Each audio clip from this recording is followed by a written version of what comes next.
And the employees from this region, this is why yes, just that's wrong.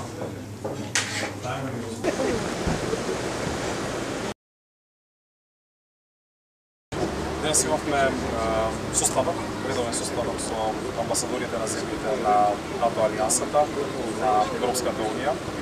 Логичен след на активности по самитот во Чикаго, од аспект на презентирање на нашето видување и согледување на нивните очекувања и нивните идеи и анализи на тековната ситуација. Тоа што беше пренесено од наша страна се разбира се однесуваше на очекувањето Македонија да го добие долго очекуваното, заслуженото и правно обезбеденото, односно потврденото членство во НАТО алијансата, како и одржана динамика на интеграцијските напори на Европската унија. Мислам дека моделот на анализата кој се однесува на очекувањата во Република Македонија има поддршка во тој процес и Република Македонија потврди овој пат дека останува посветена на остварување на нашите стратешки цели, односно да станеме НАТО земја членка и да станеме земја членка на Европската унија. Од нивна страна, она што го пренесавме е дека од тоа што беше пренесено и тоа што беше согледано е дека тековниот процес е исклучително компликуван. Сите ја изнесува констатацијата дека ситуацијата во Република Грција не е окрапувачка. Мислам дека тоа е видливо и од страна на Република Македонија. Ние немаме нити економски, нити политички интерес во овој исклучително негативна сценарија која се одвива во Република Грција од аспект на бошничката криза. Голем дел од вниманието е посветено на последните избори. Во секој случај тоа не се да не е иде поврзано со нашиот билатерален спор.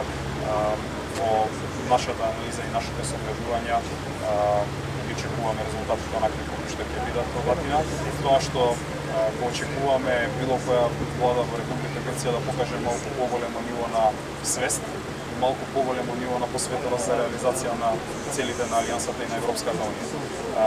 Ова досегашно однесување, кое исто така беше потврдено и во рамки на дискусиите кои ги имавме на периферија на самитот или состаноците со министрите за надворешни работи, потврдува дека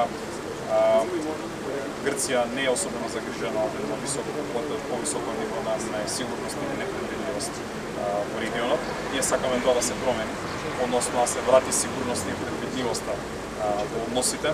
Од тој аспект ги нагласивме како политичките, така и реалните контрибуции, односно придонеси кои ги има Република Македонија.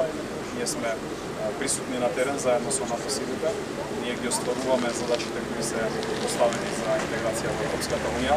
Очекуваме дека една земја членка на НАТО и на Европската унија ќе ги надмине овие блокади кои ги има поставено и се надеваме дека разумот, заедничкиот интерес ќе стане малку порелевантен фактор во нивното вклучување.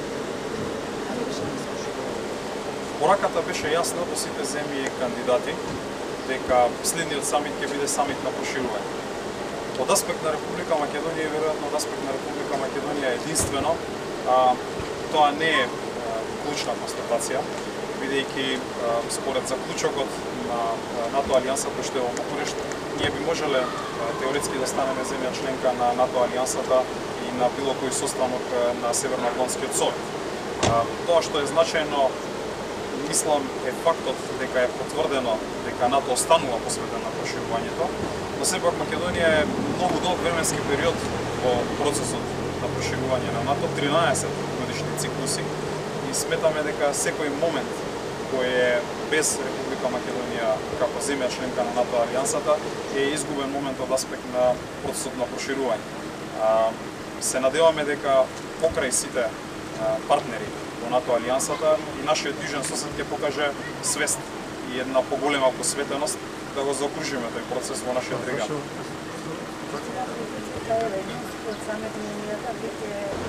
Ние во правец на Европската унија сме блокирани на фазата пред почнување на преговори. Тоа е нелогично и тоа го делат помислење практично сите земји членки.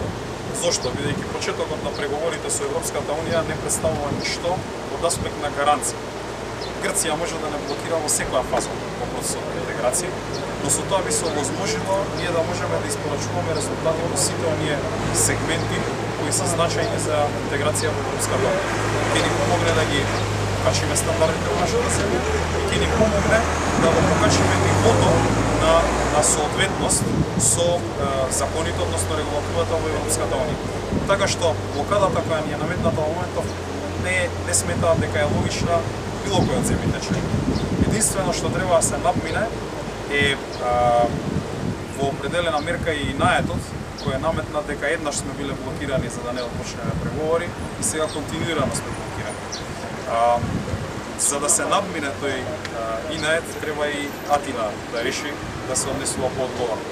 Тоа го очекуваме, очигледно е дека голем број на земји членки действуваат во тој правец, а што се однесува до можностите за надминување, она што сите го споделија практично е дека во подолг временски период не се очекува дека ќе има влада во Грција која би била способна и би била во позиција да превзема некои посодржајни решенија. Она што го имаме во моментов е очекуваме избори, каков и да биде резултатот треба да произлезе влада од тие избори, но таа влада ќе биде соочена со еден исклучително крупен проблем кој представува многу крупен проблем и практично за сите земји членки, враќање на долгот.